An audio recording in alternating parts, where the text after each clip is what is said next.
আমি তো আছি, বুঝো নাই? নাম আমার ছাত্র নেতা কাইয়ুম।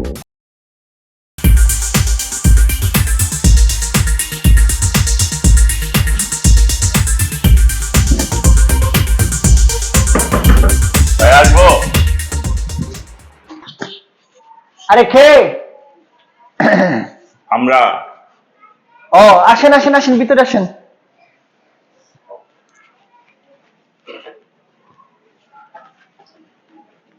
আরে মুতালিব ভাই, আপনি? কি অবস্থা? আসলাম আপনার কাছে একটু দরকার। কি দরকার আমার সাথে? আরে ওই যে অনেক পোলাপান একটু জ্বালাচ্ছে আর কি, মানে ওই যে চাঁদা চুদা, মানে কি বলে না বলে। আমার এলাকায় আমার বিরুদ্ধে যাইয়া কোন পোলাপান আপনাদেরকে ছাতায়? এত বড় সাহস! এটা তো মেনে নেওয়া যায় না। আর দাঁড়ায় আছে কেন? আসেন, উপরে আসেন, বসেন বসেন, অসুবিধা নেই, এটা নিজের বাড়ি মনে করেন, অসুবিধা নেই, আসেন।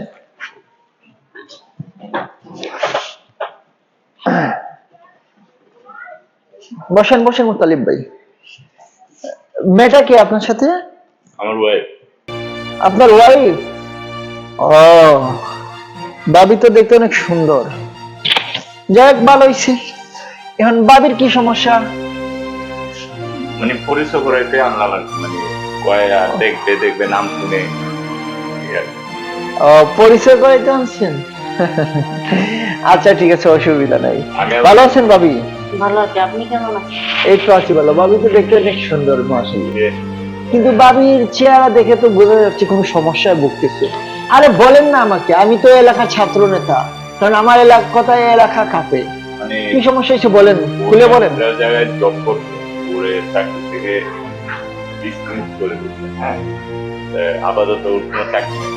এক জায়গায় চাকরির জন্য গেছিল, যাওয়ার পরে মানে ঘুষ যাচ্ছে আর কি। আসলে আমারও তার এটা দেওয়ার ইয়ে নাই। আর 2-3 মাস ধরে আমারও চাকরিটা একটু প্রবলেম চলতেছে, এই আর কি।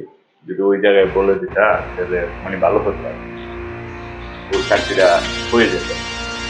আচ্ছা, এসব নিয়ে কোনো টেনশন করা লাগবে না। আপনার কি কাজ বলছেন না, কাজে যান। আমি বাবির কাছ থেকে বিস্তারিত সম্পর্কে বুঝি, জানি। চাকরি কনফার্ম হয়ে যাবে। আচ্ছা যান। ঠিক আছে, তুমি বুঝাই বললো। আমি দেখি আমারটা কি হয়, আমার চাকরিটা থাকে কিনা। আচ্ছা, হ্যাঁ, আচ্ছা।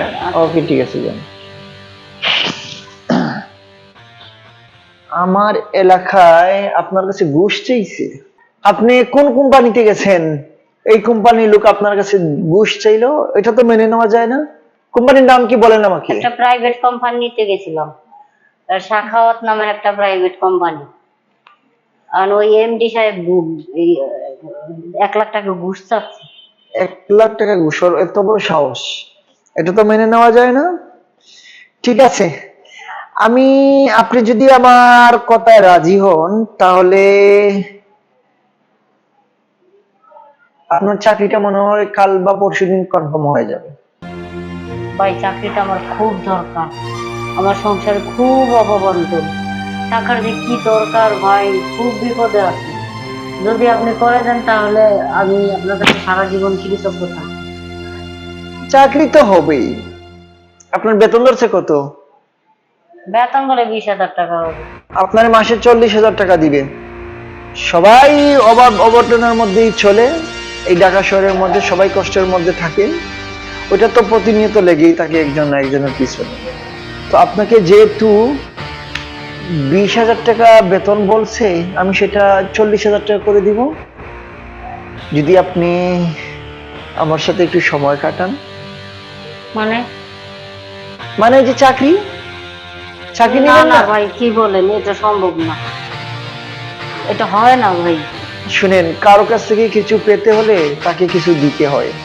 আমি তো আপনার কাছে কোনো টাকা পয়সাও চাইনি, চাইতেছি মনের একটু শান্তি। হ্যাঁ, এই মুতালিব মানে কি একটা লুক! আপনি দেখে বিয়ে করলেন, আপনি দেখতে অনেক সুন্দর। আমার দিকে আপনার নজরটা গেল না একবারও? কি বলেন, আমার বাবা মায়ের বিয়ে দিছে, আমি কি প্রেম করে বিয়ে করছি? তাতে কি হয়েছে? শুনেন, আসেন একটু আমার কাছে। আরে আসেন না, দিকে অসুবিধা নাই, চাকরি পাবেন না? আরে আসেন। আরে কি করতেছেন আপনি?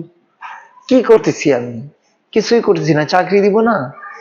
কারণ আপনি তো জানেনই, নেতাকে তাদের কাছে আসলে তাদেরকে একটু মানসিক শান্তি দিতে হয় কিছু পেতে হলে। যদি মানসিক শান্তি বা না দিতে পারেন, তাইলে আর কি করেন? আপনার আর চাকরি ওই জায়গায় মনে হয় আর হবে না।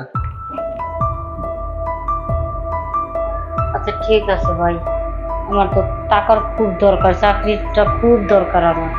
যান, আপনার 40,000 টাকা বেতন বলছেন, ওইটা 50,000 টাকায় নিয়ে যাব, অসুবিধা হবে না। খালি শর্ত একটা, মাঝে মধ্যে এসে আমাকে একটু মাসাজ দিয়ে যেতে হবে। রাজি আছেন? ঠিক আছে ভাই। আরে দূরে কেন, কাছে আসে। হ্যাঁ, আরাম করে বসেন, আরাম করে বসেন, অসুবিধা নাই। আমি তো আছি, বুঝো নাই?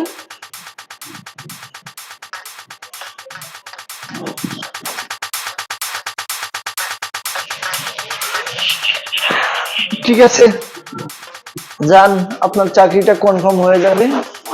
আর যা হয়েছে আমাদের মধ্যে এখানে এগুলা বাইরে বলার দরকার নাই, সেটা এই চার দেয়ালের মধ্যেই থাকুক। ঠিক আছে ভাই, কালকে দিনের মধ্যে আপনি একটা ব্যবস্থা করুন। যান, আপনার চাকরি কালকে থেকেই জয়েন হয়ে যাবে, যান যান। ঠিক আছে, ওকে। এই শুনেন, এদিকে আসেন, বসেন বসেন, এখানে একটু বসেন। ঠিক আছে, বলুন। শুনেন, আপনার কোনো টেনশনের প্রয়োজন নাই। আপনার চাকরি পাবেন, আপনার সংসার চলবে, আপনার ঋণদার যা আছে সব চলে যাবে। আচ্ছা, আপনার কি বাচ্চা কাচ্চা নিছেন নাকি? না। তাহলে তো সুযোগটা ভালো। ঠিক আছে, আমার কাছে কিন্তু আসতে হবে মাঝে মধ্যে, নাইলে কিন্তু আপনাকে ওই চাকরি থেকে যখন তখন বের করে দিই। শুধু আমাকে খুশি করতে হবে, এটা হচ্ছে শেষ কথা। ঠিক আছে। ঠিক আছে তো বললে হবে না, আসতে হবে। প্রয়োজনে এই আপনার যে স্বামীটা আছে না, ওরে ছাইড়া দিবেন, অসুবিধা কি?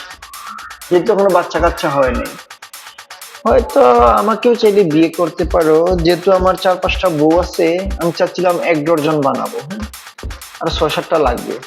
প্রতিদিন আসতে হবে না তো, সপ্তাহে 1-2 দিন আসলেই হবে, বুঝছো? না না, কি বলেন, বিয়ে করব না। ঠিক আছে, আমার জামাই যাতে জানতে না হয়। জামাই তো জানবে না, জামাইকে জানলে কি আর রুম থেকে ওর বাইরে করতাম আগে? আর এখানে দিলাম আপনার এখানে, জামাই তো জামাইয়ের পথে থাকবে। শুধু আমি আর আপনি জানবো, আর এই 4 দেওয়ালের ভিতরে যা হবে, 4 দেওয়ালের ভিতরে হবে। যদি আরো কোনো কালেকশন টালেকশন থাকে আমার কাছে পাঠায় দিও, চাকরি কেন অনেক কিছু করাই দিব, কিন্তু আমি চাই একটা শারীরিক চাহিদা, আর কোনো কিছু। ঠিক আছে ভাই। ওকে, যান।